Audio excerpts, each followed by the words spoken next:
சரிகமபால Iniya ticket to ஃபினாலேவ win பண்ணியிருக்காங்களா? அப்படிங்கிற ஒரு கேள்வி தான் இப்ப சோசியல் மீடியா ஃபுல்லாவே ட்ரெண்டிங்கா போய்க்கிட்டு இருக்கு. என்ன நடந்திருக்கு அப்படிங்கிறது தான் இந்த ஒரு வீடியோல நம்ம பார்க்க போறோம். சரிகமபா நிகழ்ச்சியில இந்த ஒரு வாரம் டிக்கெட் டு ஃபினாலேவோட 3வது வாரம். கடந்த வாரமே யாராவது ஒருத்தர் செலக்ட் ஆவாங்கன்னு எதிர்பார்த்தோம். போன வாரம் யாருமே செலக்ட் ஆகல. இந்த வாரம் யாருப்பா வின் பண்ண போறா? அப்படிங்கிற மிகப்பெரிய ஒரு கேள்வி எல்லோருக்குமே இருந்துச்சு. அண்ட் சமீபத்தில தெரிய வந்திருக்கிறது என்ன அப்படின்னா, இனியா தான் இந்த முறை டிக்கெட் டு ஃபினாலேவ வின் பண்ணியிருக்காங்க அப்படிங்கிறது தெரிய வந்திருக்கு. அண்ட் அதற்கு முக்கிய ரீசனா சொல்லப்பட்டது என்ன அப்படின்னா, இனியாவோட ஃபாதர் ராஜ்குமார்ன்னு இருக்காரு இல்லையா?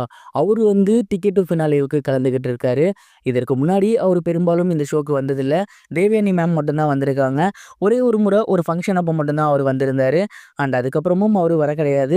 ஸோ இவ்வளோ நாள் வராதவரு இப்ப வந்திருக்காரு அப்படின்னா, அதற்கு முக்கியமான ரீசன் என்னவா இருக்கும்? கடந்த வாரம் Susanthika ticket to finale win பண்ணப்ப, அவங்க அப்பா, அம்மா கையால தான் மரியாதை பண்ணியிருந்தாங்க. தொடர்ந்து அவங்கள போயிட்டு உட்கார வைக்கும்போது, சுசாந்திகா அவங்களோட அப்பா, அம்மாவ தான் ஃபர்ஸ்ட்டு உட்கார வச்சிருந்தாங்க. ஸோ கண்டிப்பா இந்த முறை வந்துட்டு யாரு ஜெயிச்சாலுமே அந்த ஒரு விஷயத்த ரிப்பீட் பண்ணுவாங்க. அவங்களோட ஃபேமிலி மெம்பர்ஸ உட்கார வைப்பாங்க. அந்த வகையில பார்க்கும்போது, ராஜ்குமாரும் வந்திருக்காரு அப்படின்னா, அதாவது இனியாவோட அப்பா வந்திருக்காரு அப்படின்னா, கண்டிப்பா இந்த முறை இனியா தான் டிக்கெட் டு ஃபினாலேவ வின் பண்ண போறாங்க. அந்த ஒரு காரணத்தினால தான் அவரு வந்திருக்காரு.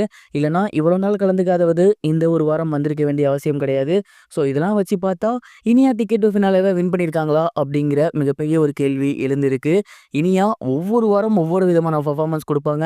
ஒரு வாரம் ரொம்ப மோசமா பண்ணியிருப்பாங்க. அடுத்த வாரம் ரொம்ப சூப்பரா பாடியிருப்பாங்க. கடந்த வாரம் ஓரளவுக்கு தான் அவங்களோட பெர்ஃபார்மன்ஸ் இருந்துச்சு. அத வச்சு பார்க்கும்போது, கண்டிப்பா இந்த வாரம் அவங்க மிகப்பெரிய அளவுல பாடி டிக்கெட் டு ஃபினாலேவ வின் பண்றதுக்கு அதிக வாய்ப்புகள் இருக்கு.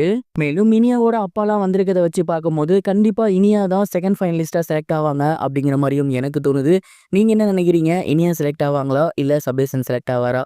மறக்காம உங்களோட தாட்ட கமெண்ட் பாக்ஸ்ல ஷேர் பண்ணுங்க. இது ஒரு புறம் இருக்க டியூட் படத்தோட ப்ரொடியூசர், டூட் படம் ரிலீஸ் ஆகுறதுக்கு முன்னாடியே எங்களுக்கு மிகப்பெரிய ஒரு லாபத்த குடுத்திருக்குன்னு சொல்லியிருக்குது. எல்லோருக்குமே மிகப்பெரிய ஒரு ஷாக்கிங்கை ஏற்படுத்தியிருக்கு. கீர்த்திவாசன் அவர்களோட இயக்கத்துல பிரதீப் ரங்கநாதன் அவர்களோட நடிப்புல மமிதா பாஜியும் கூட சேர்ந்து நடிச்சிருக்க படம் தான் டியூட்.